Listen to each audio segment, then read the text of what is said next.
أعوذ بالله من الشيطان الرجيم. بسم الله الرحمن الرحيم.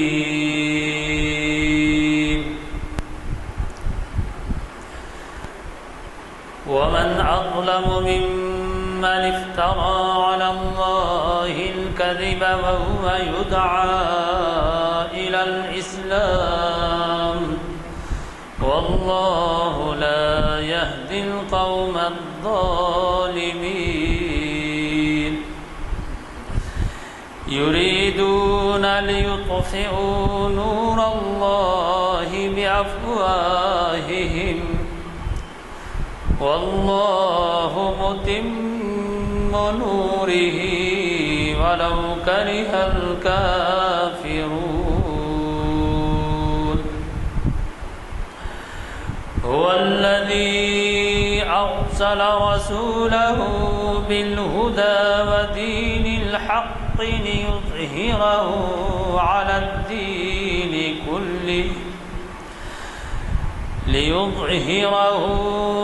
الدين كله ولو كره المشركون.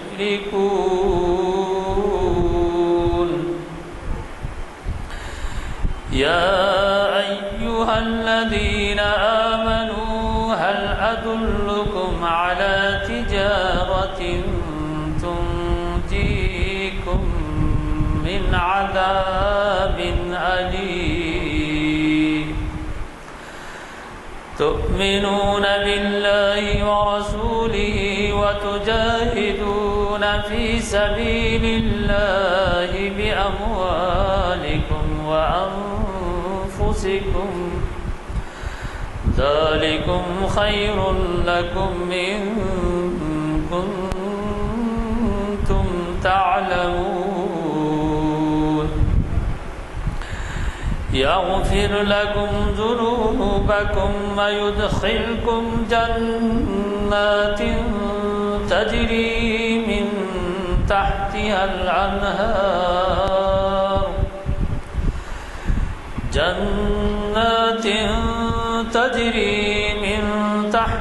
الأنهار ومساكن طيبة في جنات عدن ذلك الفوز العظيم. وأخرى تحبونها نصر من الله وفتح قريب وبشر المؤمنين. صدق الله العظيم. میں کچھ محفل میں دیر سے پہنچا. اتفاق کی بات یہ ہے کہ پچھلی محفل بھی مس ہوئی میری، اور ہمارے آج کے فاضل مقرر جو 4-6 مہینے میں ایک دفعہ ہمیں نوازتے ہیں اپنے خطاب سے اور ان کے پروگرام کا انتظار رہتا ہے، ہم استفادہ نہیں کر سکے. خیر جو بھی ہوا، آج کا جتنا بھی وقت ہے زیادہ سے زیادہ ان کے لیے وقت کیا جائے تو مناسب ہے. میں اعلامیہ نہیں پڑھوں گا، جن کو نئی اعلامیہ ملے ہیں وہ اعلامیہ دیتے جائیں. آج کے عنوان سے متعلق مجھے چندہ بھی کچھ بتانے کی ضرورت نہیں ہے، کیونکہ بچہ جانتا ہے کہ اسلام کے خلاف کتنی سازشیں ہو رہی ہیں، اور یہ سازشیں جاری و ساری ہیں. اور ظاہر ہے کہ مفرد صاحب جو بڑی تیاری سے خطاب کے لیے آتے ہیں، ہمیں یہ بھی بتائیں گے کہ ہمارا کیا رول ہونا چاہیے ایسے موقع پر جب کہ سازشیں ہو رہی ہیں. بس اس مختصر سے تعارف کے بعد صرف اتنا کہتے ہوئے کہ آج کی نشست جامع مسجد عالیہ گن فاؤنڈری کے کانفرنس ہال میں بعد نماز عصر آج بتاریخ 3 اکتوبر